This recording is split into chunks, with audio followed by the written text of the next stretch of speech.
নমস্কাৰ সকলোকে স্বাগতম জনাইছো আমি যেতিয়া ইউটিউবটো এনে ধৰণে চাই থাকো বা ওপৰৰ পৰা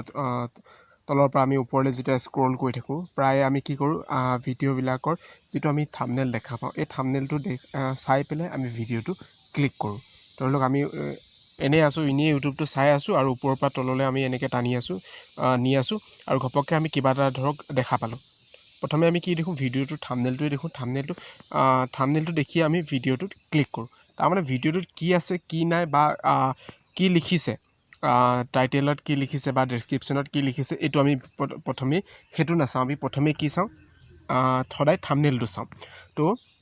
থাম্বনেল এনেকুৱা এটা বস্তু যেটো বস্তুৱে ভিডিওটো ভিউটো আহাত যথেষ্ট বেছি গুৰুত্বপূৰ্ণ ভূমিকা পালন কৰে কাৰণ থাম্বনেলটো চাইয়ে কোনোবা এজন ব্যক্তি সেই ভিডিওটোত ক্লিক কৰিব তো আজিৰ এই ভিডিওটোত আমি একেবাৰে সিম্পল আৰু ক্লিকেবল মানে একেবাৰে সহজ আৰু যেটো মানে মানুহে দেখিলে যাতে এটো ক্লিক কৰিব পৰা তেনেকুৱা থাম্বনেল কেনে ধৰণে বনাব পাৰি তাৰ বিষয়ে আমি ডিটেইলছত আলোচনা কৰিম ভিডিওটো শেষলৈকে চাবলৈ যত্ন কৰিব যথেষ্ট ইম্পৰ্টেন্ট ভিডিওটো সাধাৰণতে বেলেগ ধৰণৰ হ'ব পাৰে চেনেলটোৰ ওপৰত নিৰ্ভৰ কৰিব থাম্বনেলটো কেনেকুৱা ধৰণৰ হ'ব যদি ধৰক আপুনি ব্লগ চেনেল খুলিছে বা ব্লগ বনাই তেনেহলে আপোনালোকৰ চেনেলটোত বিশেষকৈ ফটো ব্যাকগ্ৰাউণ্ডত ফটো থাকিব আৰু বিশেষ দুই এটা ক্যাপশন লিখা থাকিব বা যদি আপোনালোকে এডুকেশনেলৰ চেনেল খুলিছে তেনেহলে চেনেলটোৰ কোনটো পাঠৰ হয় কি টপিকৰ ওপৰত লিখিছে তেনে ধৰণে মানে লিখা থাকিব তো কি আপোনাৰ চেনেলটো কি হয় তাৰ ওপৰত নিৰ্ভৰ কৰি থাম্বনেলটো হয় তো আপোনালোকে থাম্বনেল বনাবৰ কাৰণে আমাক এটা এপছৰ প্ৰয়োজন হ'ব আৰু এপছটোৰ নামটো হৈছে পিক্সেল লেব একেবাৰে সিম্পল এপ আপোনালোকে প্লে ষ্টৰত গৈ পেলাই এক ডাউনলোড কৰি ল'ব পাৰিব যদি ইয়াত আমি ক্লিক কৰি দিও ধৰক এপছটোত মই ক্লিক কৰিলো ক্লিক কৰাৰ লগে লগে এপছটো এনে ধৰণে খোল খাব তাৰ পিছত প্ৰথমে আমি কি কৰিম এইটো টেক্সটটো আছে বাৰু প্ৰথমে আমি কি কৰিম ইমেজটো সাইজটো সিলেক্ট কৰিম তাৰ কাৰণে আমি এই ওপৰত যেটো 3 ডট আছে 3 ডটত ক্লিক কৰিব 3 ডটত ক্লিক কৰাৰ লগে লগে ইয়াত তলত আহিব যে ইমেজ সাইজ এই অপচনটো ক্লিক কৰিব ক্লিক কৰাৰ লগে ইয়াত কাস্টমত ক্লিক কৰিব তাৰ পিছত আপোনালোকে কি বনাব ইউটিউবৰ থাম্বনেল বনাব তো ইয়াৰ ইউটিউব থাম্বনেলৰ ইয়াত ক্লিক কৰিব তো থাম্বনেলৰ কাৰণে যেটো সাইজ আহিলে এই সাইজটো আমাৰ সিলেক্ট হৈ যাব তাৰ পিছত আমি এটা কাম কৰিম এই বস্তুটো আমি ডিলিট কৰি দিম যেটো টেক্সট ওলাই আছে এটো ডিলিট কৰিলো তাৰ পিছত এতিয়া আহিলে আমাৰ এখন থাম্বনেলখনৰ ইউটিউবৰ যেটো থাম্বনেল লগাম এই থাম্বনেলখনৰ আমাৰ সাইজটো আহি গল তো ইয়াত প্ৰথমে আমি কি কৰিম কালাৰটো চেঞ্জ কৰি লম তো কালাৰ চেঞ্জ কৰিবৰ কাৰণে আমি কি কৰিম তলৰ এই যেটো আছে ইয়াত আমি ক্লিক কৰিলো ইয়াৰ পৰা কি কৰি কালাৰ আহিলে কালাৰ ওপৰত আমি যদি কালাৰ ক্লিক কৰো এটো এনেকুৱা ধৰণে আপোনালোকে যোনটো কালাৰ ভাল লাগে তেনেকৈ কালাৰটো ধৰক সিলেক্ট কৰি ল'ব পাৰিব তাৰ পিছত যদি ইয়াৰ এই তলৰটো ক্লিক কৰে ইয়াৰ কালাৰ বিলাক এনেকুৱা ধৰণৰ আহিব এনেকুৱা ধৰণে ইয়াত এনেকুৱা ধৰণৰ কালাৰ বিলাক আছে তা আপোনালোকে যোনটো কালাৰ আপোনালোকৰ পছন্দৰ হয় এই কালাৰটো সিলেক্ট কৰি ধৰক মই এটো ভাল লাগিছে তো এটো মই সেভ কৰি ললো ওকে তো ইয়াৰ পিছত মই এতিয়া থাম্বনেলটোত লিখিম এতিয়া মই ধৰি লওক ইয়াত কিবা এটা লিখিবলৈ হলে এই তলৰ যেটো এ অপচন আছে এই অপচনটো ক্লিক কৰিম তাৰ পিছত টেক্সটত গৈ পেলাই ইয়াত মই এই যেটো পেন আছে পেনটোত ক্লিক কৰিলো ক্লিক কৰাৰ লগে লগে ইয়াত আহি গল তো মই ধৰি লওক কিবা এটা ভিডিও বনাইছো ধৰি লওক এবিসিডি লিখা সৰু লাছলি এবিসিডি ভিডিও এটা বনাইছো তো মই কি লিখি দিম ইংলিশ alphabet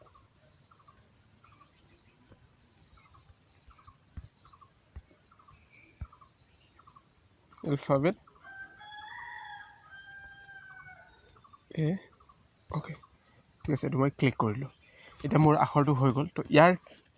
সাইজটো কি কৰিম এফালে আহি থাকিম এই যেটো সাইজ আছে এই সাইজটোত এই আখৰটো আমাৰ ডাঙৰ সৰু হ'ব এটো আমি ইয়াত আমি সাইজটো মিলাব পাৰিম তাৰ পিছত এফালে যদি আহো আৰু আহিলে যেটো ফ্ৰন্ট আছে ফ্ৰন্টত ক্লিক কৰাৰ লগে লগে ইয়াৰ আমাৰ লেটাৰখিনি আমি চেঞ্জ কৰিব পাৰিম কেনেকুৱা ধৰণৰ আপোনালোকক আখৰ লাগে তাৰ ওপৰত ক্লিক কৰি পেলাই চেঞ্জ কৰিব পাৰিব ধৰি লওক এটো আখৰটো আমি চেঞ্জ কৰিলো তাৰ পিছত এটা মই যেটো লিখিলো ইয়াৰ কালাৰটো চেঞ্জ কৰিবলৈ হলে আপোনালোকে ইয়াত যেটো কালাৰ অপচন আছে ইয়াত ক্লিক কৰিব কালাৰ গৈ পেলাই ৰঙা লাগে বগা লাগে কলা লাগে যি কালাৰ লাগে আপোনালোকে ইয়াত আছে তাৰ পৰা আপোনালোকে ক্লিক কৰি ল'ব ওকে ক্লিক কৰিলো তাৰ পিছত বলে আখৰটো সৰু আছে অকমান এডজাস্ট কৰিবৰ কাৰণে আমি আখৰটো ডাঙৰ কৰিম তো আকৌ সাইজত গৈ পেলাই এটো বস্তুটো মই অকনমান ডাঙৰ কৰি দিলো ওকে এটো হল তাৰ পিছত ইয়াত যদি আৰু কিছুমান ধৰি লওক ইয়াত ক্লিক কৰাৰ লগে লগে এনেকুৱা ধৰণে হৈ যাব তাৰ পিছত নেক্সট শ্যাডো যদি দিব বিচাৰে শ্যাডো আহি যাব এনেকৈ শ্যাডো দিব পাৰে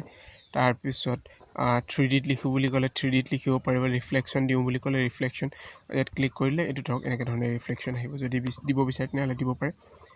বাকি খিনি গুটেখিনি ইয়াত তলত আছে এইখিনি ধুনিয়াকৈ এডিট কৰিব পাৰে তাৰপিছত যিটো মই লিখিলোঁ ইয়াৰ ধৰক মই বেকগ্ৰাউণ্ডটো চেঞ্জ কৰি দিওঁ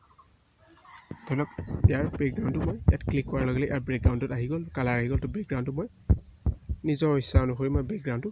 চেঞ্জ কৰি দিম যদি আপোনালোকে দিব বেকগ্ৰাউণ্ড চেঞ্জ নকৰে তেতিয়াহ'লে এইটো নালাগে কৰিব যদি বেকগ্ৰাউণ্ডটো চেঞ্জ কৰিব বিচাৰে তেনেহ'লে চেঞ্জ কৰিব পাৰে তো এইখিনি হ'ল ইয়াত যদি আকৌ এতিয়া আৰু এটা যদি লাইন লিখিবলৈ আছে ধৰি লওক তেতিয়াহ'লে আকৌ এইটোত যাব এইফালে আহিব ইয়াত এডিটত গৈ অ'কে এইটো হ'ল আমাৰ ফাৰ্ষ্ট এতিয়া নেক্সট আকৌ এটা লিখিবলৈ হ'লে আকৌ টেক্সট ক্লিক কৰিব ক্লিক কৰাৰ লগে লগে ইয়াত লিখি লওক ধৰি লওক ABCD ABCD ধৰি লওক এইটো লিখিলোঁ তো ইয়াৰ এতিয়া মই চাইজটো আকৌ মিলাই ল'ম ক'ত গ'ল চাইজ এইটো চাইজটো অকণমান ডাঙৰ কৰি ল'ম অ'কে এইটো হ'ল চাইজটো হ'ল তাৰপিছত ইয়াৰ মই আখৰৰ ষ্টাইলটো মই সলনি কৰি দিম এইটো কৰি দিম অ'কে তাৰপিছত ইয়াৰ বেকগ্ৰাউণ্ডৰ কালাৰটো মই সলনি কৰি দিম তো ব্লেক দি দিলোঁ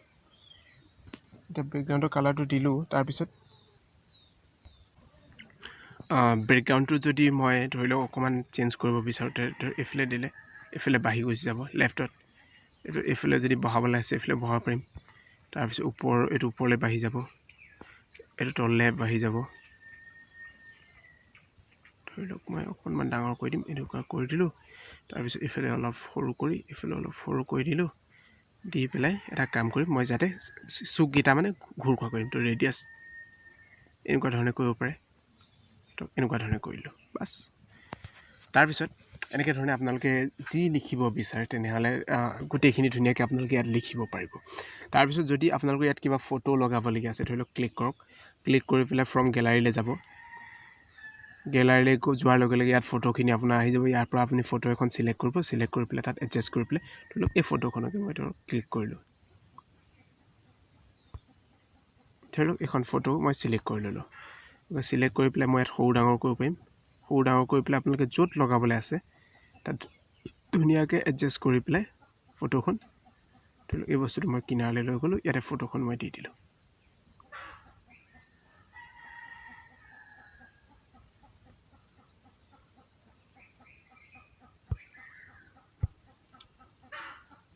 এনেকৈ ধৰণে আপোনালোকে ফটোখন মিলাই মিলি পেলাই এইখন ফটোখন ইয়াত এনেকৈ ধৰণে এডজাষ্ট কৰাব পাৰিব লগাব পাৰিব আৰু যদি লাগে আৰু গেলাৰীত গৈ প্লাছ আইকনটো টিপি গেলাৰীত গৈ পেলাই আপোনালোকে ইয়াৰ পৰা লগাব পাৰিব তাৰপিছত বাকী আৰু ইয়াত এইখিনিটো হৈছে আৰু কি আছিলে অ'কে বাকী এইবিলাকে আছে ইয়াত অপশ্যনবিলাক আছে আপোনালোকে যেতিয়া ইউজ কৰিব তেতিয়া ধুনীয়াকৈ গম পাই যাব তো মুঠৰ ওপৰত এই এপছটো একেবাৰে সহজ একদম মানে চিম্পলকৈ যদি থাম্বনেইল এখন বনাব ভাবে তাৰ কাৰণে এইটো এপটো বেষ্ট হয় মই এইটো এপটোৱে ইউজ কৰোঁ মোৰ যিটো এডুকেশ্যনেল চেনেল আছে তাত যিমানখিনি মই থাম্বনেইল বনাইছোঁ গোটেইখিনি থাম্বনেইল ইয়াৰ পৰাই বনাইছোঁ এই এপছটোৰ পৰাই বনাইছোঁ একেবাৰে সহজ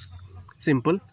তো ইয়াৰ পৰা বনাইছোঁ তো আপোনালোকে ইউজ কৰিলে নিশ্চয় গম পাবই কেনেধৰণে কি কৰিব লাগিব তাৰপিছত ধৰক থাম্বনেইলখন যেতিয়া বোলে হৈ গ'ল হৈ যোৱাৰ পিছত আপোনালোকে কি কৰিব এই যিটো শ্বেয়াৰ অপশ্যন আছে এই শ্বেয়াৰ অপশ্যনটোত ক্লিক কৰিব ক্লিক কৰাৰ লগে লগে সেভ টু গেলাৰী ইয়াত অপশ্যনটো ক্লিক কৰাৰ লগে ফটোটো অট'মেটিক সেভ হৈ যাব তাৰ পৰা আপোনালোকে আপলোড কৰিব পাৰিব আজি ভিডিঅ'টো ইমানে আছিলে যদি ভিডিঅ'টো ভাল লাগিলে লাইক কৰক শ্বেয়াৰ কৰক চেনেলটো যদি প্ৰথমবাৰ হৈছে চেনেলটো ছাবস্ক্ৰাইব কৰি লওক ধন্যবাদ